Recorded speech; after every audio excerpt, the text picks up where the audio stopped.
What's up with the Ripple and XRP community as a whole? How are you? World Crypto Finance. Friday has come. It's a sad Friday, people. Day 2 of December. My trip is coming to an end, and on Monday I have to drive back to work. I'm going to enjoy this weekend as much as I can. I'm so excited. Everyone should have a great Friday, I hope. We all love getting paid on Fridays, and we all know that this is a 3-paycheck month. Hopefully, everyone will do something fun with their money. What did you do last night? Tell me what went on. Went to my 730 kickball playoff game. The game never even came. We had a surefire win. We moved on to the next round. We made it to the quarterfinals and won 13-1. I didn't play because I had a softball game, but we only won by 20 people. I know. But check this out the following week. We are in the Final Four. Yes, we've reached the semifinals. Who was supposed to play who seemed like it would be a long shot? On their way to the finals, they lost in extra innings to the team we're playing now, which we beat by about 20 runs early on. It looks like we might finally win the Thursday Kickball Championship this year. I can't wait, but it's a video because I know you love hearing about me and we have a lot to talk about. We're in the middle of a key funding round with Key Rock. I'll explain what this means and what it's all about, then talk about how this company filed an SEC report and what it has to do with Ripple. I got a very interesting report from FOIA. KIM.com goes on Twitter and he talks about FTX.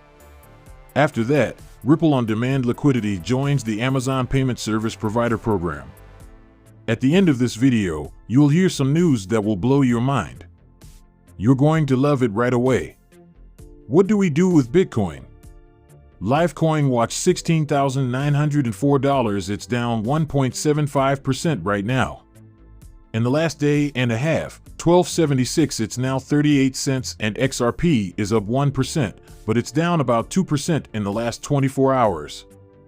Both USDT and USDC are under $1 as BNB has jumped USDC, which is very interesting. The total cryptocurrency market cap is down $861 billion, while Bitcoin's share of the market is up 37.7%. Michael releases this. The news is very interesting. Ripple, a company that makes payments with cryptocurrency, led a $72 million Series B funding round for Key Rock, a company that runs a digital asset market. They have been a customer for 3 years. Now, here's the article, just read it quickly. The funding round, which included 6 fintech ventures and middle game ventures, ended in the middle of September. Despite the fact that Kevin the Portal won't say how much the block is worth or what it looks like. He did say that the increase was big, especially since the company had already raised £4.3 million in series of funding in October 2020.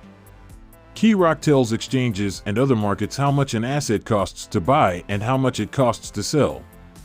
Most of the time, they make money by selling an item for more than they paid for it. This is called the spread. Ripple offices put it on the market and charge customers a monthly fee to use it. This involves supply and markets that are liquid before there are enough trades to make money for the market maker. Kevin and Paul, the co-founders of the platform Kira, say that this is how it works. A big part of our vision is to provide liquidity on the markets where they needed it the most. He also said that on these markets, there aren't many ways to make money from the spread. So, we use a fee structure to make sure there is liquidity. Ripple Labs General Counsel Stuart Alburity recently said something that makes it sound like the blockchain payment company is planning to expand into the European Union after getting the necessary regulatory license from the legal authorities in the area. This is a very interesting thought. We've heard about this, and it sounds like the liquidity help right finds the best spread for the assets you want and sends it off. Bada bing, bada boom, you're done. Let's see how this grows and gets bigger. Ripple has been working with Key Rock for 3 years, and they are a very interesting partner. We know about liquidity and how it works, and we know how to liquidity. This seems to be exactly what we're seeing. It looks like what came out of the swellable liquidity hub is now live. Pay attention to it and don't forget about it. Steven, Sal gave you this. Wow, that's a lot of stuff. From the December 1st SEC registration, you can find out which Tango customers use XRP. It's steadily getting bigger, but rules could hurt the business a lot. They also said that XRP could hurt their profits because they would lose fees for making payments across borders. Look at us. Let me show you this first. Here it is, the Securities and Exchange Commission of the United States. Infinite Acquisition Cooperation. This is the whole report, which they file. It's a long one, so you shouldn't read it. But, folks, this was just sent in yesterday. Okay, who wants to buy something right now? Acquisition Corp is a special purpose acquisition corporation, SPAC, with the goal of bringing the most promising financial technology companies from North America, Asia, Latin America, Europe, and Israel to the U.S. public market. So, here's the barrier. It says that the fund processes used by some customers depend on a cryptocurrency called XRP, which was created by one of Tango's strategic partners. Only 5 of Tango's 91 active customers use XRP right now, but imagine what will happen when they're all on board. It will happen. So the only 5 or E are regulated financial institutions and their respective jurisdictions for the 6 months that ended on June 30th. These customers made up 12.1% of the remittance revenue. It goes on to say that if our partner can't keep providing their service because of changes to the rules, or if the customers or our partner don't get the necessary licenses or follow the rules, the service will stop.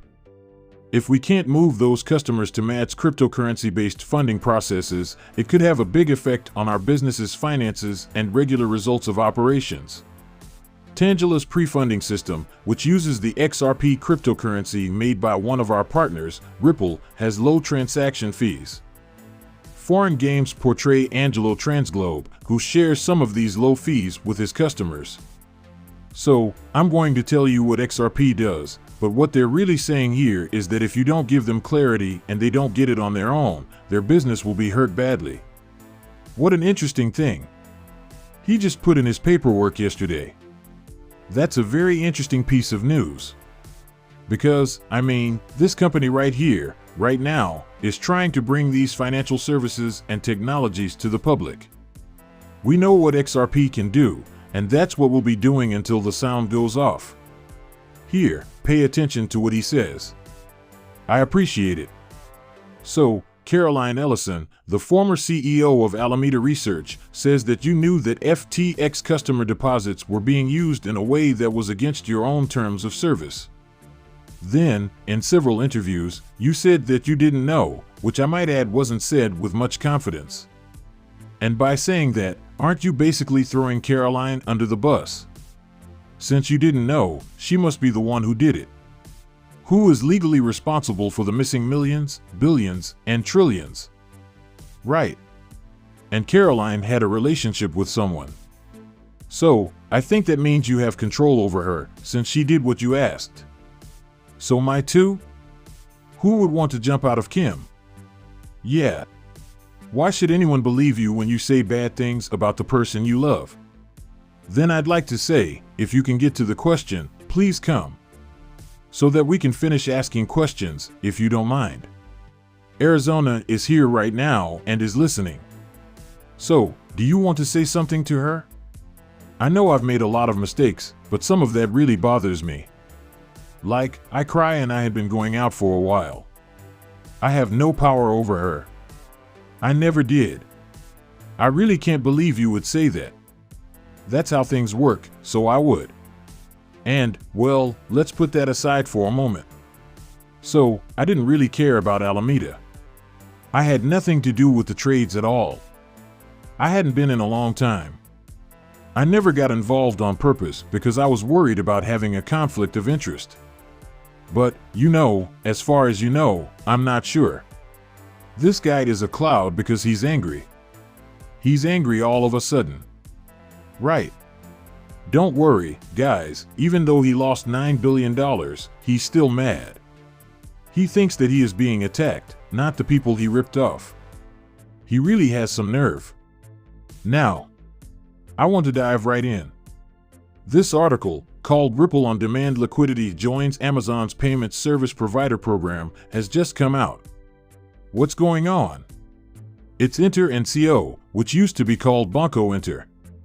They are the owners of the leading Brazilian financial services super app Inter and a client of Ripple's on-demand liquidity service. They have just announced a joint Amazon Payment Services program. So let's get this straight right away. There was a company called Banco Inter that worked with Ripple and used on-demand liquidity. This company is now called Inter Co and is the largest financial services company in Brazil. They also have a money-sending app called Super App, and yes, they use XRP to get liquidity on demand.